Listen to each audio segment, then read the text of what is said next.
Coming up on this episode of FP Next. Everybody is still learning about this thing. And last year here in Indiana, ended up in it was confirmed in all 92 counties for the first time, which is, some people didn't think that would happen. So it tends to spread in all directions, east, west, south, north. It doesn't seem, it started in kind of north, Wisconsin, Indiana area where it was first found, but it just seems like it's now on the move.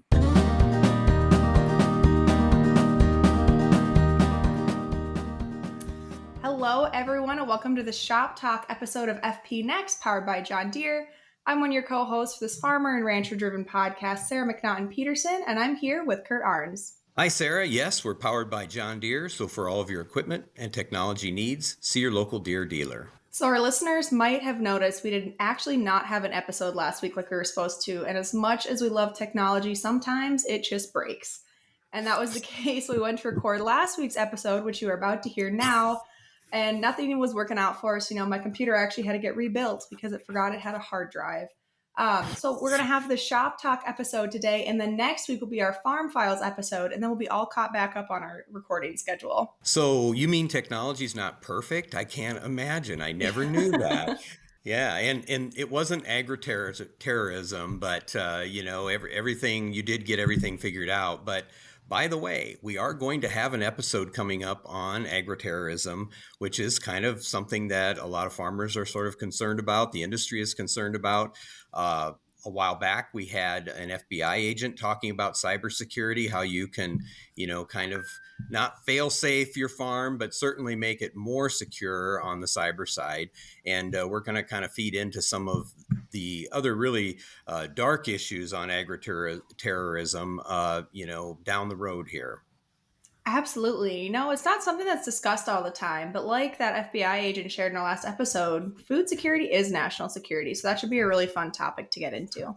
Yes, it will, but that's down the road. And today we're going to talk to our crops guy. I mean, we want to really lead him up because Tom Bechman is kind of a legend as it comes through Farm Progress. He was the editor at Indiana Prairie Farmer for 23 years before his current role as the Farm Progress Midwest Crops Editor. So you see his byline in all of our magazines, and for good reason. So, of course, we're very happy to welcome Tom Bechman on our episode today. Welcome, Tom. Thanks, guys. Glad to be here. Absolutely. And of course, can you start off and just share us a little bit about your background if listeners don't know about you yet? How'd you get into working for Farm Progress and kind of how your role has changed over the years? Sure. Well, it goes back a ways. I grew up on even small for the time, a small dairy farm in central Indiana, south of Indianapolis. And went to Purdue, got interested in, I really didn't take journalism, but I did take some English and communication. I was always interested in writing, but just never wasn't sure I'd have the opportunity. I had the opportunity to try Indiana Prairie Farmer. We're looking for a writer. They had me write a story. And so I wrote two, and they liked them, and here I am. But that was in 1981, and I was a field editor. Agriculture's changed a lot since then. So today I live here in near Franklin, Indiana, and my wife and I have 4 growing children and 8 grandchildren, soon to be 10, hopefully. And that's not twins; that's 2 different ones. But we just have a few acres. We have raised sheep, pasture my brother's sheep, and our grandson has some lambs here and some rabbits and that. I guess my closest thing to a hobby is I have 13 raised garden beds, and we raise stuff for donate to the food pantry. So, Tom, one of the questions we ask a lot of our guests is, what your favorite place to have a burger is. And, I know that you probably have a couple in mind because you've traveled pretty considerably, but I also know that I think you do a little judging at county fairs once in a while. So you probably have a favorite fair food too, maybe. So if you wanted to share that with our listeners. Yeah, actually, I judged, I think 21 this summer. Yeah, but actually, it's not a burger. My favorite food is tenderloin. And I usually there's one in local town here, kind of called Ann's. It's a restaurant only open morning and noon and been around since the 50s, but it's excellent. And there's one in Greenfield called Indiana, called the Depot, which you might appreciate. It was a co-op, Farm Bureau co-op elevator in the 60s, 70s, 80s. And when it closed, somebody bought it, turned it into a restaurant, and still left. I mean, you can still tell they left some of the old machinery in place, but it's a medium to high class type dining. They have a great tenderloin. Those are the kind of places I usually like to go to, the places where when I'm in really small towns that I wouldn't go if I'm by myself, because the food's usually pretty good, but you want to know somebody that knows it's good before you go in there. So Absolutely. Kurt and I are always all about the food. So we're going to do this food tour. I know our last guest was talking about Rome, Italy. And so I'm like, we're not going to quite make it that far, but Indiana we could do. And then another thing, since of course it is farm show season, we can't get through anything without the farm show season. You are a mainstay at the Farm Progress Show. You even came out to Husker Harvest Days. We had a grand old time. Can you tell us maybe your favorite Farm Progress Show story? yeah, I've thought about that quite a bit. A friend of mine, John Odie, who's now retired, he was our ag economics editor for a long time, and some of you probably seen his name. But we worked together the first close to 20 years. We actually did traffic, and after 1 year of actually waving my hand with a orange flag, we got more into traffic management, working with the state police and the local officials. And then the last 20 years is more into finding new products, and we actually got into more of what an editor probably should be doing. But some of those early years, we had a lot of experiences, and you got to see a different side of life. And I don't regret doing it. And I don't regret that we got out of doing it. And now we do it a little more with people that do it more all the time. But probably one story that happened. It was the 1985 Knightstown, Indiana show, which agriculture was coming out of a time when things were tighter than they are even today. And but also we'd had rain, so it was a muddy type show. And but John and I were we were at our parking lot, and we had four wheelers, and we'd run around working with talking to the cops to know where to send traffic. And a guy pulled in on the first day with a pickup, and he had stock racks on back you'd see in the 80s. Didn't have so many trailers, and we could tell there was something in there. And he pulled off to the side when he got in the parking lot, and that was always a not a good sign. But he come looking for somebody to know how to get up and get into the tent city, which turns out he had a live bear in the back of that truck. And there was a state cop there. I have great respect for the state cops in all three states I worked with on this, Iowa, Illinois, and Indiana. But this guy, he was a pretty macho state cop and younger guy, and he'd been telling us all kinds of stories. Well, it turned out this guy, he was a dancing bear that this guy had in Indianapolis, took to bars and stuff. At least that's the story he gave us.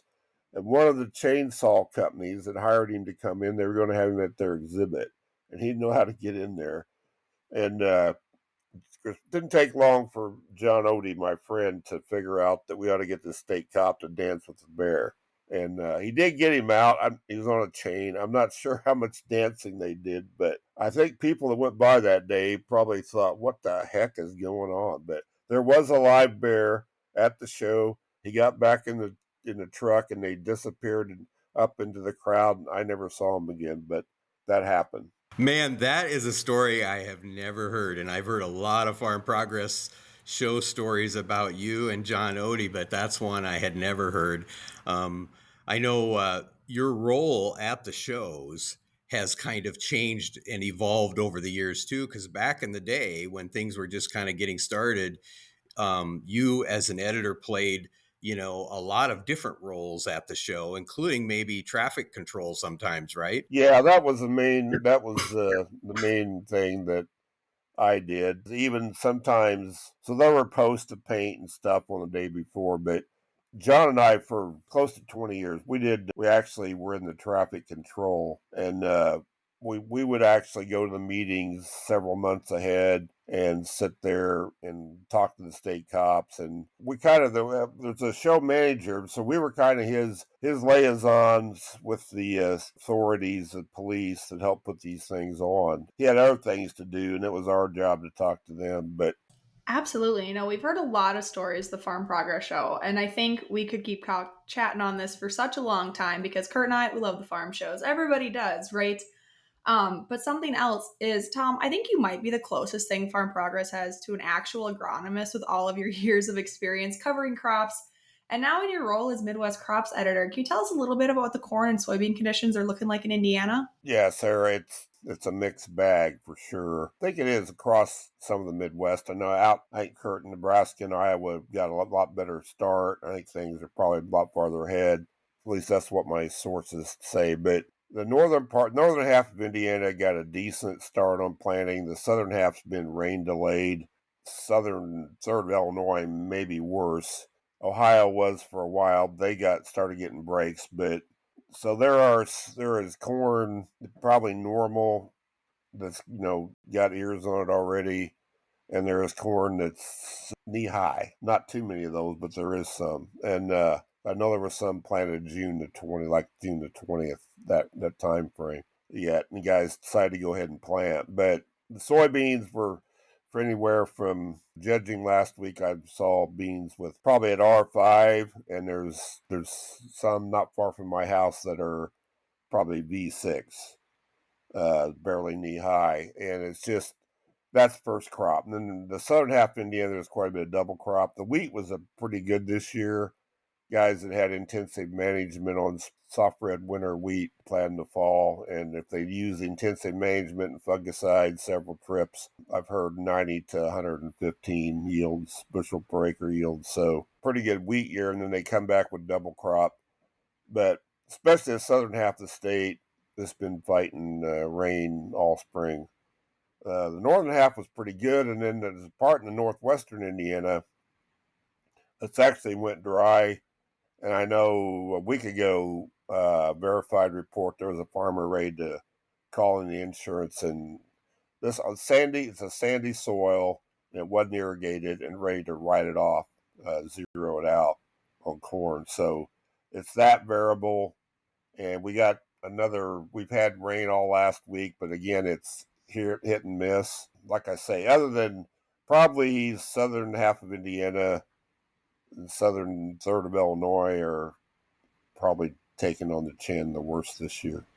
Tom, we'll go to corn for a little bit. We in Nebraska have experienced tar spot for the last 3 years. So we're kind of where you were 3 or 4 or 5 years ago. And we're learning, a lot of farmers in our country are learning from the folks, in Indiana especially. And, is there any advice? We've been talking to our Nebraska extension plant pathologists on timing of fungicide and that kind of thing. And it's getting to the point now where people are starting to worry a little bit more about yield losses from tar spot. Now we've got southern rust coming up, too, which is 2 years in a row that's coming in early. Tar spot was early this year. Any advice that, Indiana farmers would give to, those of us out here in the Western Corn Belt when it comes to tar spot and that kind of onslaught? Because I think, that's the one that an awful lot of farmers are most concerned about down the road here. Right. Scout, scout, and scout, and scout week after week, all the way here. Be up. Well, I think even there, all the way through August. Maybe it'll hit, maybe it won't. And that's another thing with this year's weather. It doesn't like a lot of high heat, and that'll set it back. But then if it gets a week where the heat backs off, then it takes off again. And last year, I guess as far as lessons, everybody is still learning about this thing. And last year here in Indiana, ended up in all nine. It was confirmed in all 92 counties for the first time, which is, some people didn't think that would happen. So it tends to spread in all directions, east, west, south, north. It doesn't seem, yeah, it started in kind of north Wisconsin, Indiana area where it was first found, but it just seems like it's now on the move. But last year here was a learning experience. One farmer hired a consultant. He uses them every year anyway, but they have scouts, and they scouted his fields are irrigated. He has gravel. He doesn't have sand, but he has gravel at 3 feet. And so he first August they said, it's clean. You don't need to spray. He didn't. And then tar spot came in late, and those he learned a hard lesson. Those irrigated fields, which you guys probably already know, but if the timing lines up perfect world for the tar spot, it's disaster. I actually rode the combine when this particular guy harvested the field. The dry corners were 40 bushel better than the irrigated corn. And we're talking they were at 220 and the irrigated was at 140 to 180, well, 160. It was all because of tar spot. And that was a hard lesson. So, because he thought he'd done it right. And I guess the lesson, especially where you got irrigation and he can give that moisture it needs, I think you got to really pay attention to what the pathologists are telling you. There's a lot of information out there that you can follow to see where it's been identified. It's called iPipe, IPIPE.com. I know we've heard about that app before, and we also heard from another Southern Indiana agronomist actually on our last From the Field, and she shared a lot of kind of the same things, that it's been a really wet year. It's kind of a mixed bag. It's kind of all over the place. But shifting gears from corn just a little bit, talking about soybeans, what are you kind of thinking is going to be some of the biggest issues for insects and disease pressure, especially if it's been kind of that wet year? Do you think you're going to have a lot more diseases coming through? Where I am, the center here, we're a little south for white mold, so we don't really see much of that. We have seen it here. I've personally seen it a long time ago here. So the organism can survive here, but it normally doesn't take off. We really haven't seen a lot. Uh, Japanese beetles have been bad enough that they've actually caused some issues. They're causing quite a bit of beating on soybeans.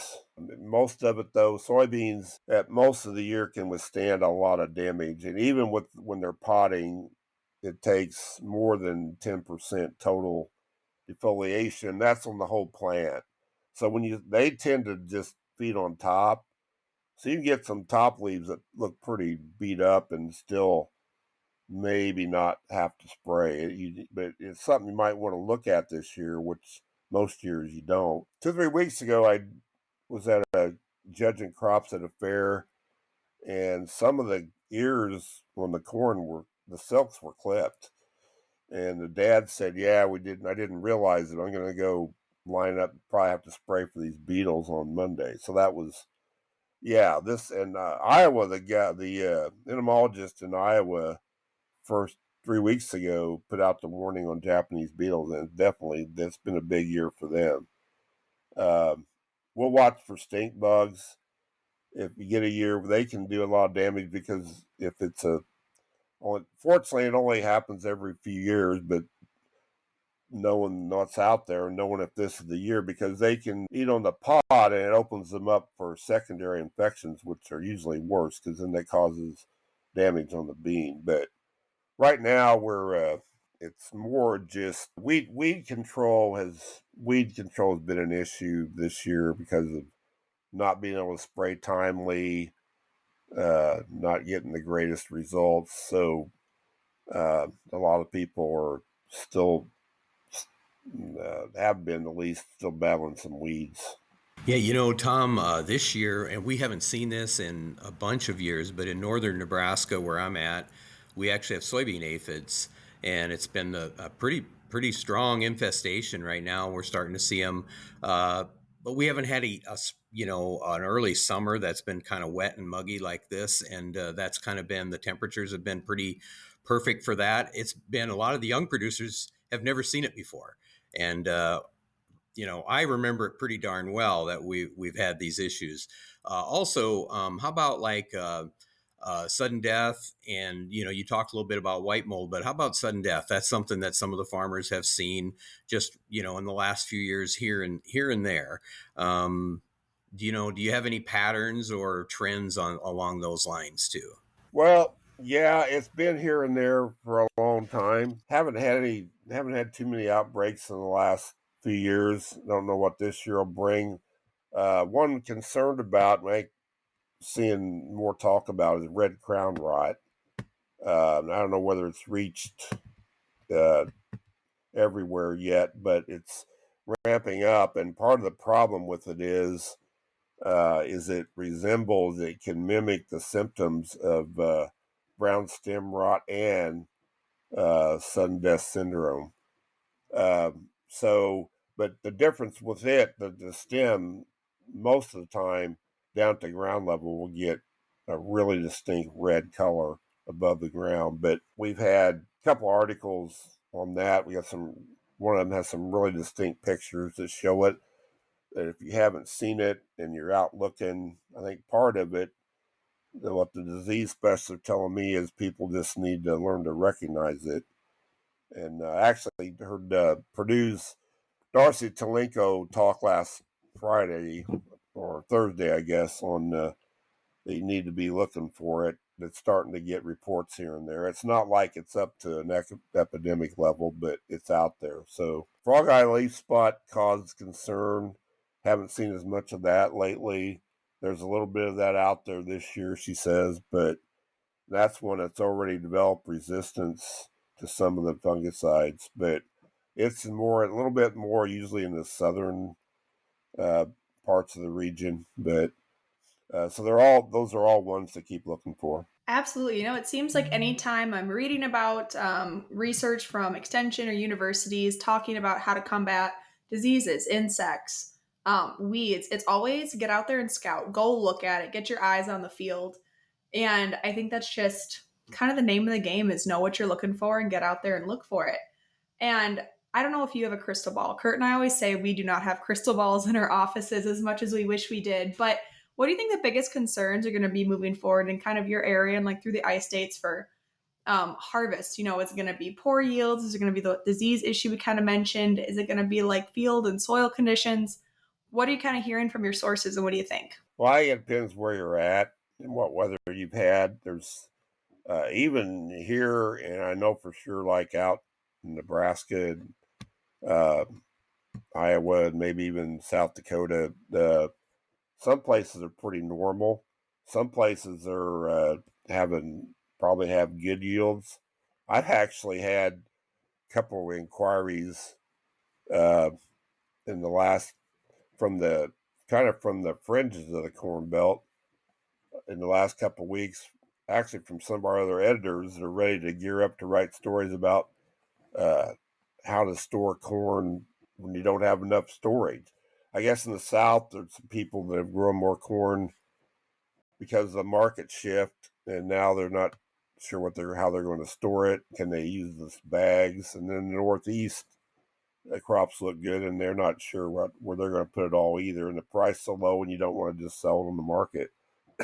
But I think some people it'll be a fairly normal fall.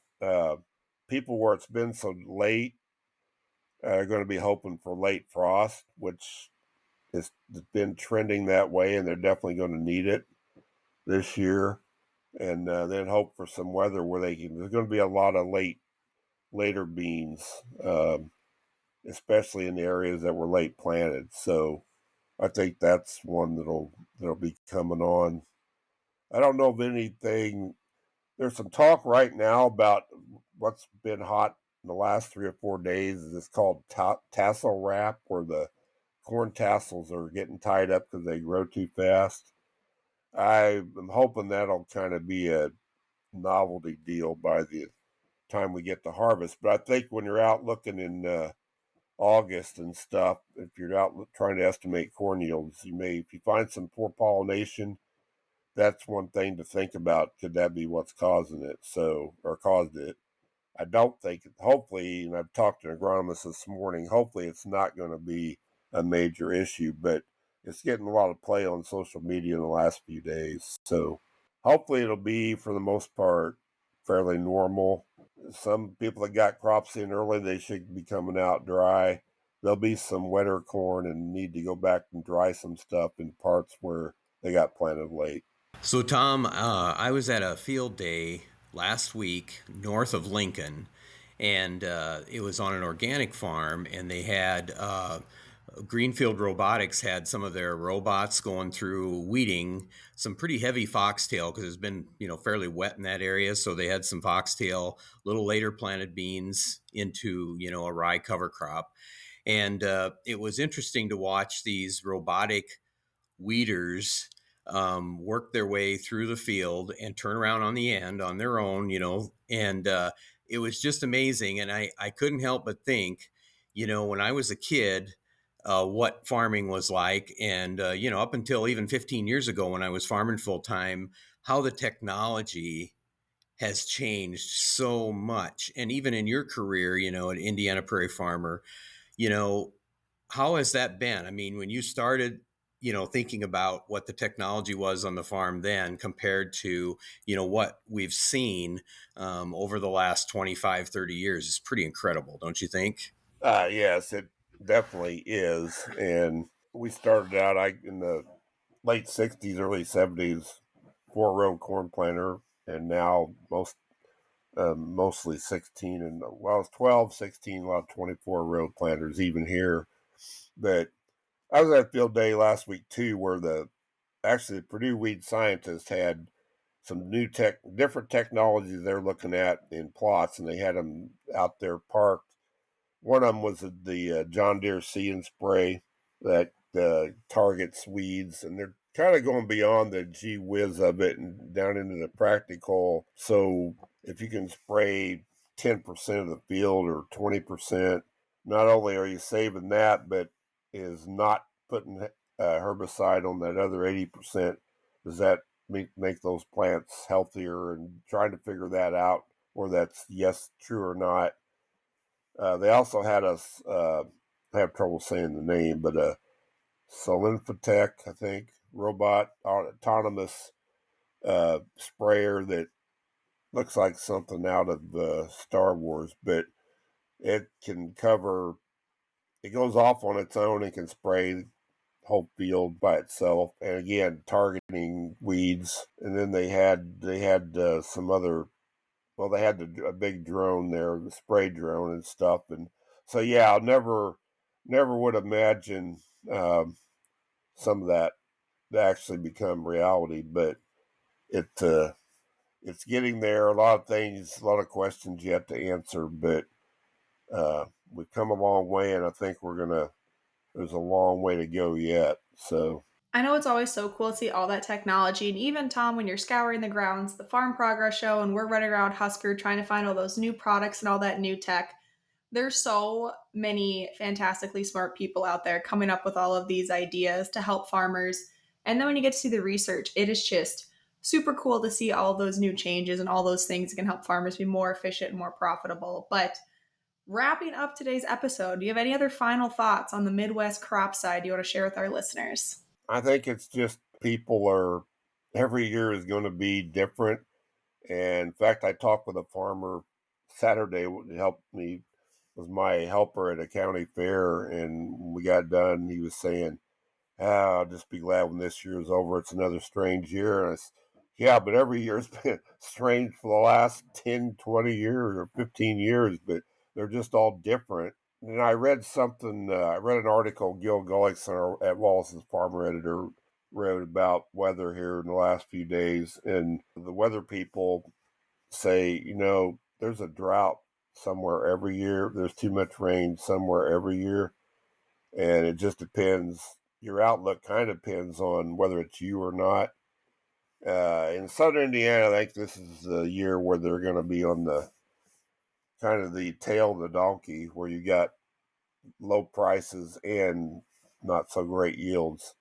In general, there's exceptions. So if you got good crop out there, so I hope for a lot of our viewers that will have a lot of bushels to sell.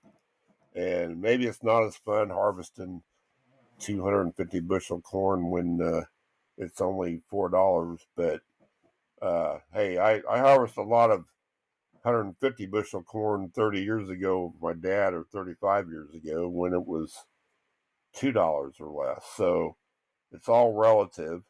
And if it's $4, 250 adds up a lot faster than 200. So I think that's all going to play out. And hopefully, insurance, government payments, that part's looking better, I guess. And hopefully, some of that will help the people that are on the low end this year. But it's not going to be one world when you're out there this fall. It's going to depend field to field, farm to farm, area to area. We're going to hear a lot of different reports. That would be my guess. You know, Tom, when I was farming with my dad, he always used to say, even when prices are low, you'd still rather have the crop in the bin, because then, for us, you could feed it. At that time, it was hogs or cattle. You had options of how to market it, so you'd still rather have the crop than the price necessarily, because then you can hopefully get marketed in a way that you can increase the value. But that's what he used to say, and I kind of follow that too today. It seems like. We could talk all day with you, Tom, and we just want to really thank you for bringing your expertise to us. And I'm sure you're looking forward to Farm Progress Show. Be a great show again this year at the end of August, and I'm sure you'll find lots to report on. I'm sure. But anyway, thanks for being on the show today, Tom. Hey, thanks for having me. I've enjoyed talking with you guys. Absolutely. And well, that kind of wraps up today's Shop Top episode of FP Next, powered by John Deere. Thanks again, Tom, for joining us today. And if you want to see Tom and the rest of the Farm Progress team in action, Curt already said, head to the Farm Progress Show in Decatur, Illinois, August 26th through the 28th. And then some of those links to Tom's stories and some of the other topics we talked about today will be in the episode description, so you can find them. Yes, we want to thank Tom today. And to our listeners, we want to thank you for tuning in to this episode of FP Next, allowing us into your tractor cab, your truck, on your farm, in your shop, and in your fields. And a special thank you, as always, goes out to our sales, digital, production, and marketing team members who put in a lot of work with us. And if you want to be sure not to miss any top stories, sign up for our Farm Progress Text Blasts, which bring the hot stories right to your inbox. Absolutely. And you can sign up for those text alerts by texting FARM, FARM, to 20505. Be sure to follow Farm Progress on social media to stay up to date with ag news and more, and check out the digital edition of your regional publication at farmprogress.com. And a lot of those regional publications' crop pages are full of Tom Bechman's insights that he gets from his experts, so you don't want to miss that. And then, Curt, like we talked about in the beginning, next week we're going to be diving into agri-terrorism on our Farm Files episode. And then, again, we'll be back on our usual release schedule, and then we'll be back with our From the Field episodes too. Yes, if you haven't listened in to some of our From the Field episodes, those have been great, real live crop reports from the field, and we've started in one part of the country and we're kind of working our way around. So we'll catch a lot of different crops, and those are very insightful because they're directly from producers. Absolutely. And remember, you can follow along with FP Next by listening and subscribing on your favorite podcast platform or YouTube or Farm Progress online. And we love to hear from you. If you listen on podcast platforms, leave us a review with what you think about the show, maybe a favorite comment or a favorite episode. And if you listen on YouTube, please leave us a comment with where you're listening from. And also, we like to hear if you've got a favorite episode. And those comments and reviews really help us reach more people. So if you take the time to do that, we really appreciate it. And Sarah always says 5 stars or nothing. But look, we had Tom Bechman on today. I think that definitely is worth a 5 stars plus. 5-star crop review for sure with Tom. And remember, if it's agriculture, your friends at Farm Progress have you covered. Here's wishing you high yields and good weather. We'll see you next time.